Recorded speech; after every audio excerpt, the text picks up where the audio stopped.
A lot of us quietly carry with us a specific version of being an artist. The one where we show up consistently, make meaningful work every week, build momentum, and move steadily toward our goals. And then there's real life. I have students caring for their parents, caring for their grandkids, caring for their own kids. I have students working jobs because art isn't their main income. Students navigating health challenges. Students navigating burnout. Students navigating neurodivergence and the very real limits and rhythms that come with it. Of course, your art practice has seasons. It would be strange if it didn't. Hey there, I'm Carrie. I am here to remind you of something important. You are already an artist. Here on Artist Strong, I help creatives returning to their art stop feeling like copyists or hobbyists.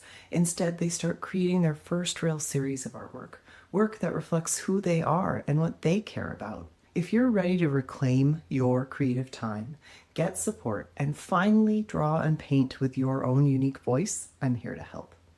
Sign up for my free workshop, How to Transform Your Ideas into Artwork that is Uniquely Yours. Join thousands of artists who have already started reconnecting with their art. You will find the link below. The problem isn't the season, it's the story we tell about it. Most artists don't struggle because their practice changes. They struggle because they make those changes mean something about them. Have you had any of these thoughts? If I'm not producing, I must not be disciplined. If I'm not inspired, I must have lost it. If I can't focus, I must not be serious enough. But what if none of that is true? What if your art practice is allowed to expand and contract alongside your life? What if instead of fighting your current season, you learned how to work with it? The two rhythms, ebb and flow. I think about art practice in two core rhythms, ebb seasons and flow seasons. Flow is what we tend to value. It's certainly what our culture celebrates. You're making consistently, ideas are clicking, you feel momentum, you're producing work you're proud of. Ebb seasons look very different. Things are slower, ideas feel unclear or unfinished, energy is lower or redirected. You might even be absorbing more than you're creating.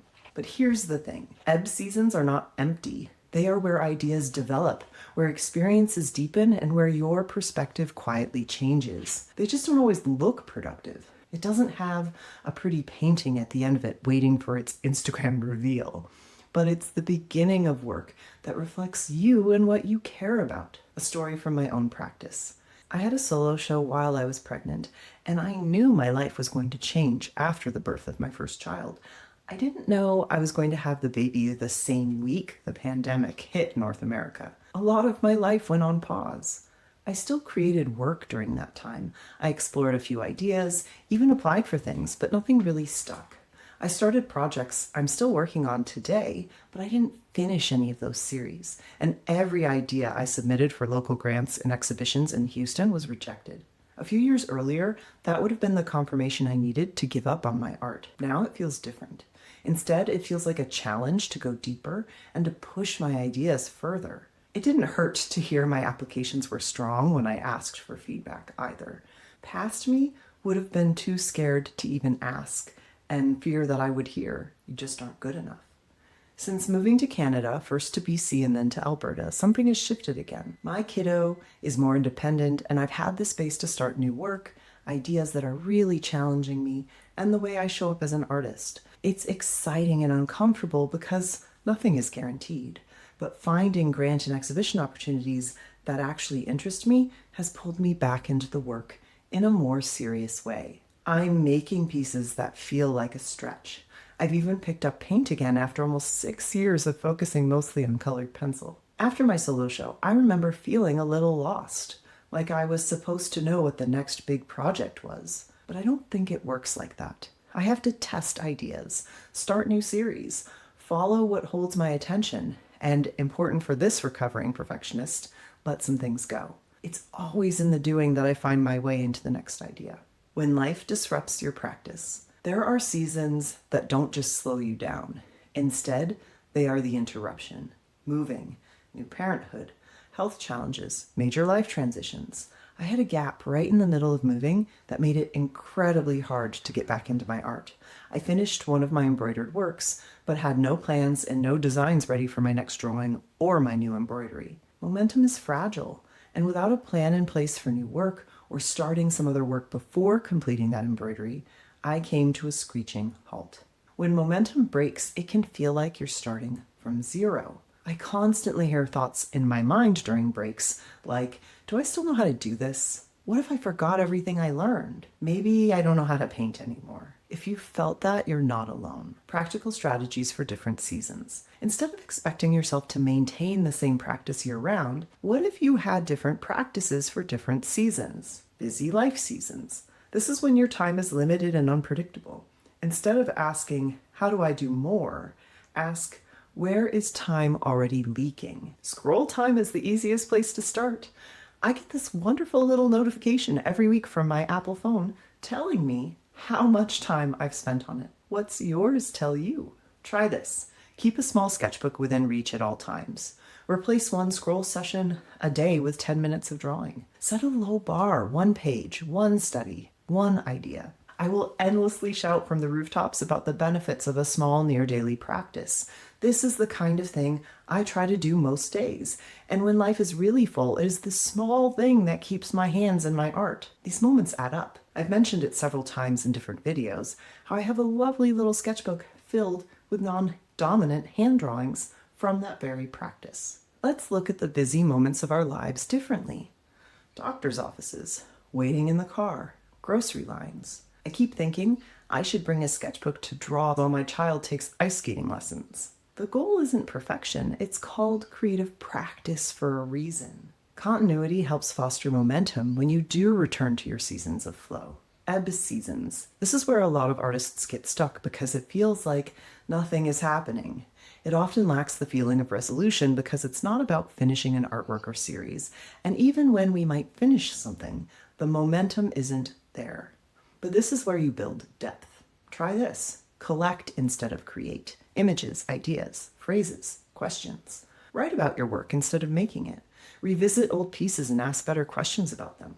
Let yourself follow curiosity without needing an outcome. You are not behind. Often I take photographs, do small sketches, and even start collecting image references for ideas that I have but feel too scared to start. I will open my sketchbook dedicated to collage and glue just one or two things in it. And it is from those very small practices, creating things I don't even plan to share, where I stumble upon the next concept that brings me back to my flow. You are building something you can't fully see yet. I've come to realize it's a kind of creative faith, not in yourself, but in the process itself. Trust that it will lead you to your next big idea, and this period of ebb is necessary for you to discover it. When I let go of the need to control every part of my process and maintain that faith that these creative breadcrumbs, hat tip to Grace Chon in our interview here, will lead the way, my art follows. Rebuilding after a gap. This might be the most fragile season of all. You want to come back, but everything feels harder than it should. This is when my inner critic tells me I've forgotten everything and I never was an artist, so why am I trying in the first place? It literally doesn't matter what my CV says. My mind tells me the opposite. The mistake here is going too big too fast. Anytime I've set a grand goal from this place, I don't feel an ebb or flow, I feel stalled. Try this. Start with materials you already know and trust. Recreate something simple just to re-engage your hand. Set a short time boundary, 10 to 20 minutes. Focus on finishing something small, not starting something big. Momentum can come from completion. When I started planning several image references and finally decided to pick up my paintbrushes again, I didn't start with the big canvas. I pulled out some Bristol board and did a fast colored pencil drawing. It helped me consider my composition, color, and get a better feel for the idea. It told me I wanted some additional image references to support the final work. After several weeks, I finally pulled out the paint, but not before several more sketches, new compositions for parts of the same series, and drawing out my final composition for the big painting. And then when I did pull out the paints, I was very intentional about how I approached my painting. First, underpainting in raw umber. Second, Pull out my greens to focus on the environment behind my figure. Third, browns and red for my barn and hillsides. I took it in steps so I could remind my nervous system this isn't the end of the world, it's just painting. Expansion seasons. This is when energy returns, ideas feel exciting again, and you're ready to push. This is where you test, explore new directions, and take risks.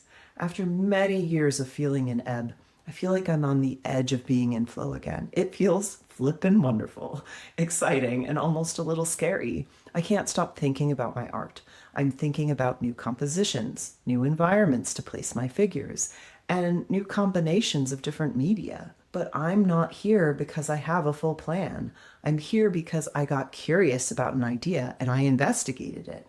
I started with image references and a loose sketch. And when that sketch didn't turn out exactly as I hoped, I remained curious. What could I do instead? You don't need to have the full plan. You need to start making. If you're enjoying today's video, please like and subscribe to Artist Strong. You'll have a chance to give me ideas for the next video, and this helps more people like you get the support they need. The work is always in the doing. After my solo show, I felt a kind of emptiness. What's next? What's the next big idea? I wanted so badly for my next big project and external deadline that I fought tooth and nail for ideas and things to create. I fought my ebb period for most of it. I tried to force things. I've learned something since then.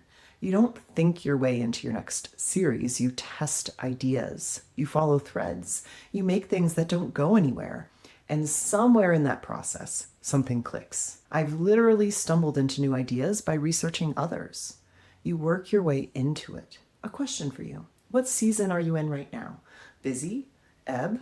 Rebuilding? Expanding? And more importantly, what would it look like to work with that season instead of against it? I want to hear from you. What season does your art practice feel like right now? What's one small adjustment you could make to support it? Drop it in the comments below. I read every one. And if this resonated, share it with another artist who might need the reminder you're not behind, you're in a season.